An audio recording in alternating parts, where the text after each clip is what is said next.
How's everyone doing? Welcome back. This is the Colonial Battle for North America. This is part 3, Nations at War Timeline video. It's 1754, and battles are raging across eastern North America. Though there has been no formal declaration, France and Great Britain are at war. And the Abenaki are caught in the crossfire. The conflict began in May of 1754, after a minor skirmish at a place called Jumonville Glen. By the time you get to the mid-18th century, the competition is so fierce over North America that something as small as a little skirmish transmits back across the ocean into London, into Paris, into these capitals, and immediately calls for response and reaction.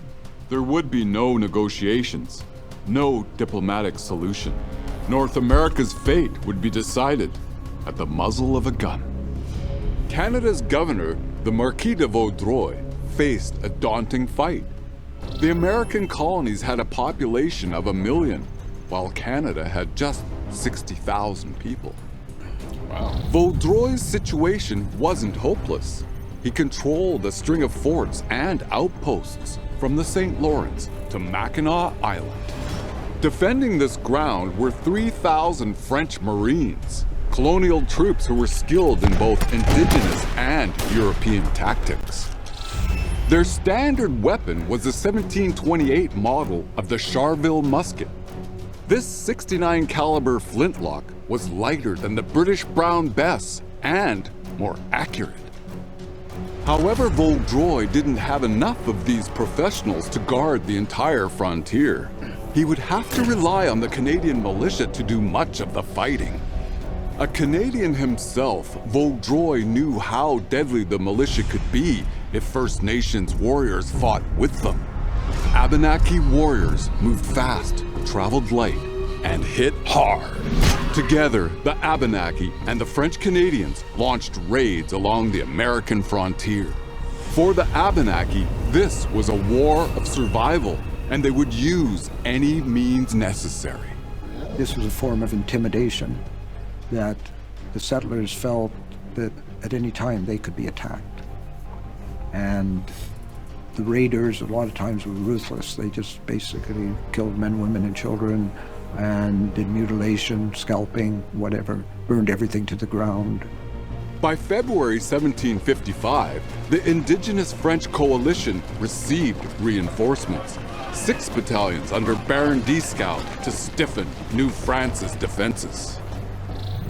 These troops arrived just in time to face a 3-pronged British invasion which began in May of 1755. The first strike would come in the Ohio country as General Braddock moved against Fort Duquesne. By June, a second attack came in the east when British troops besieged Fort Beauséjour. The third attack came in August when 1,700 American and Mohawk volunteers pushed their way towards Fort St. Frederic on the shores of Lake George. The British invasion began to unravel almost immediately when their commanders tried to employ European tactics on a North American battlefield. The big problem was there were huge areas of wilderness. So there were cases where, almost like jungles, they would have to hack trails, which is impossible. So they would follow what were called Indian trails, and they'd end up single file. The Ohio expedition under General Braddock was utterly destroyed when it walked into an ambush near the Monongahela River. The assault on Beauséjour succeeded only because the Royal Navy allowed the British to avoid the treacherous overland route. Baron Dieskau and his French grenadiers would deal with the third invasion personally, joined by Canadian militia, French troops, Allied Mohawks, and Abenaki warriors. On September 8th, the warriors and militia ambushed an enemy reconnaissance force. But their enemy was able to escape back to their camp and dig in for an attack. When Dieskau ordered a frontal assault on the enemy lines, the Abenaki and Mohawk refused. The Canadian militia followed their lead. Dieskau charged anyway. he and his 200 Frenchmen were swiftly defeated. New France's top military officer was now a prisoner of war. Dieskau had misunderstood his power over the Abenaki. Their warriors may fight alongside the French, but they were not theirs to command. Even though they won the battle, the British force was too weak to advance. Instead, they built Fort William Henry just across the lake from the French Fort Carillon. By 1756, France was winning the war for North America, and indigenous allies like the Abenaki had made this success possible. In their hour of triumph, France made a crucial choice, which decided the course of the war. They appointed a new commander-in-chief, a dashing general who didn't understand the war he was fighting. It's not good.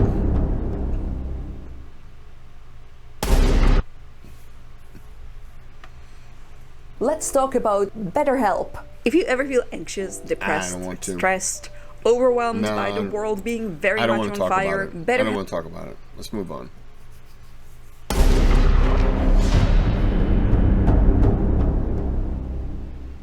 It's 1756, and the struggle for North America is going in France's favor. They had assembled a coalition of allies, like the Abenaki, and stopped the British offensive of 1755, dead in its tracks. Governor Vaudreuil knew this result was only possible thanks to allies like the Abenaki. Unfortunately, Vaudreuil was not the only man responsible for New France's defense. Authority over the French regulars and Marines belonged to Louis-Joseph Marquis de Montcalm. General Montcalm was a pivotal figure in the history of New France. Montcalm was a veteran brigadier general, seasoned on the fields of Europe. His arrival in New France was a sign of just how serious this conflict had become. This North American conflict had now spread to Europe. With France distracted, the ambitious kingdom of Prussia occupied neighboring Saxony.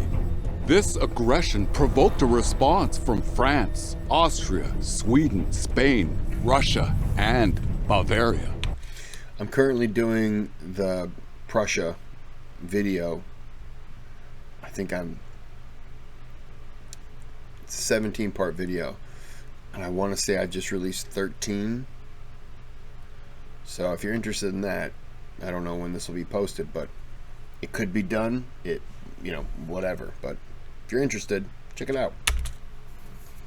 Britain and Prussia were forced into an alliance, which also included Portugal and a few German states. Even the Mughal Empire became involved, joining forces with France to attack the East India Company colonies. The Abenaki nation had been dragged into the first truly global conflict in history, and their French allies were busy fighting amongst themselves. Montcalm was a classically trained European field officer who envisioned a war of siege and open battles, while Governor Vaudreuil was a Canadian who believed guerrilla tactics were their only hope for survival. Montcalm ignored him. That May, he moved against Fort Oswego to prove his strategy the correct one. Among the 1,800 warriors who joined him were 300 Abenaki. As his allies watched, Montcalm dug trenches and pounded the fort into submission with his artillery. However, Montcalm's dreams of a gentleman's war in the wilderness died the moment Oswego's garrison surrendered.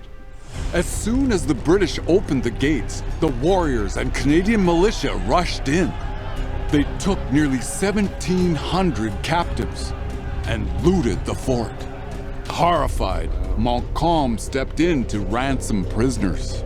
The general was deeply offended by his allies' behavior. For the Abenaki, plundering or taking captives was a normal part of warfare. Montcalm, however, saw it as evidence of their barbarism. A gulf had formed between the French and their allies, right when France needed them the most. France was facing a war on multiple fronts. Defending the Canadian colonies was not their top priority. The British government had the opposite idea.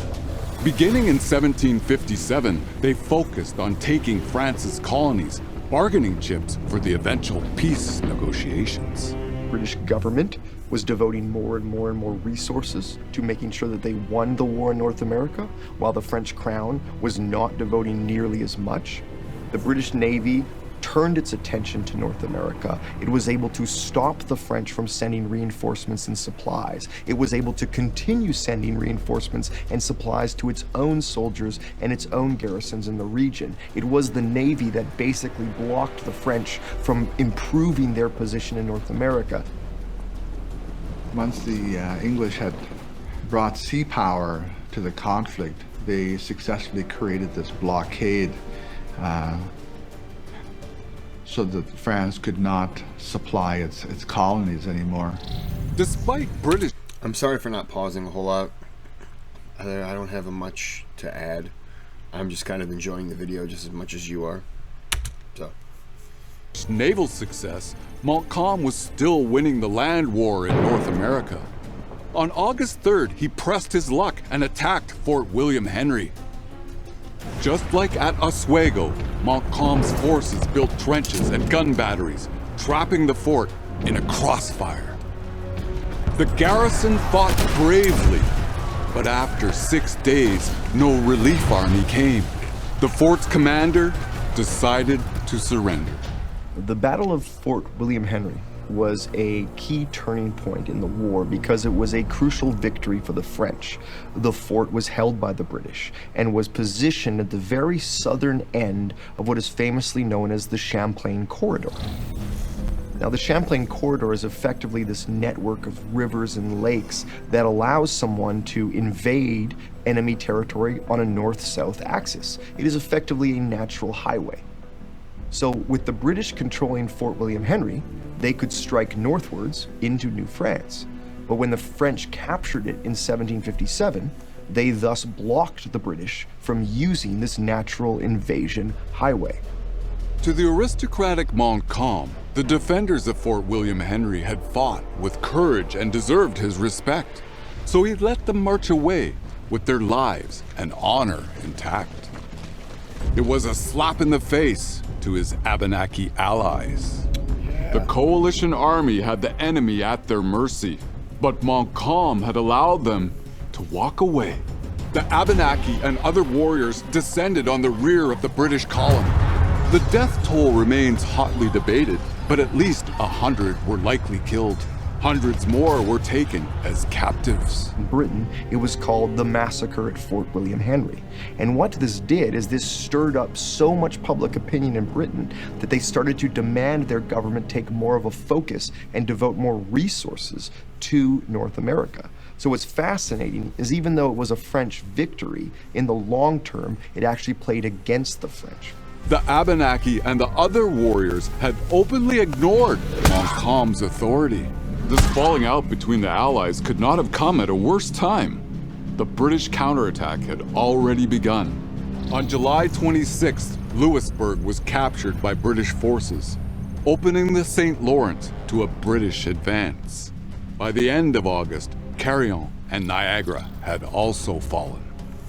As French forts fell, Abenaki communities came under attack from enemy rangers. Civilian losses soared. At St. Francis alone, 300 men, women, and children were killed. The final blow came on September 13th, 1759, when General James Wolfe landed 5,000 men on the Plains of Abraham. Rather than wait for reinforcements, Montcalm marched out of Quebec with an equal number to confront him. Montcalm probably could have stayed within the walls of the city and defended it from there, but instead he chose to bring his forces out into the field to take on the British forces, and that was a strategic mistake for him. The battle lasted just 15 minutes. Wow. Despite having the high ground and 5,000 men, Montcalm's tired army of French regulars and militia fled in the face of a British charge. They were only saved from complete destruction by fire from Abenaki, Ottawa, and Canadian snipers concealed in the tree line. Montcalm was fatally wounded in the retreat. The British took Quebec 5 days later. Once the British were behind the thick walls of Quebec, the French were going to be unable to get them out of there. It effectively meant that the French hold on North America was over. While the war ground on until 1763 in Europe, by the end of 1760, the fighting in North America was largely over. Though they had been fighting since the very beginning, no Abenaki attended the negotiations in Paris, where France abandoned their North American allies to the British Empire. And it was European discussions around European tables with European leaders that had these profound effects on the course of history and the peoples that lived in North America. The Abenaki alliance with France had protected their mutual interests for decades. But in their moment of greatest need, France had entrusted the destiny of North America to a man who didn't understand it and disdained its peoples. Montcalm had ignored his allies' wisdom and sowed the seeds of his defeat, while the king who had sent him abandoned both his Canadian subjects and faithful Abenaki allies to an uncertain future in a North America dominated by Britain.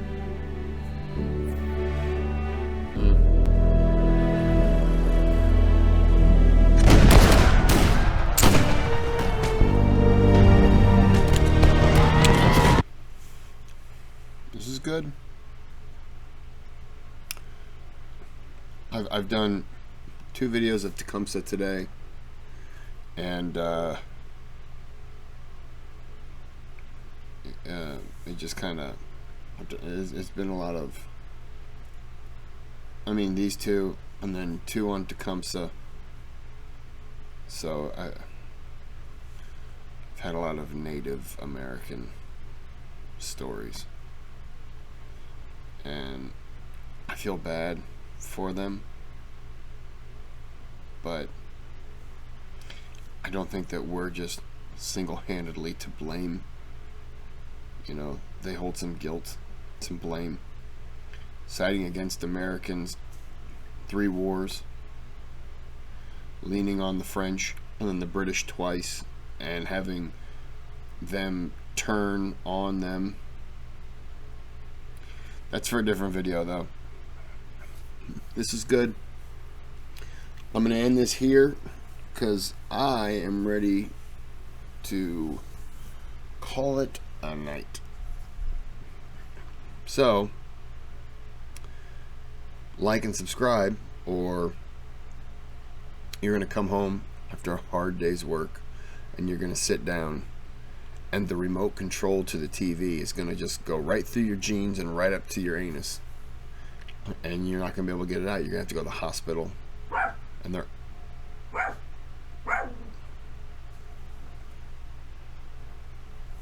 just going to laugh at you. And you're going to get some kind of disease. You'll probably get smallpox from it. And then you'll die. So have a good day. Have a good night.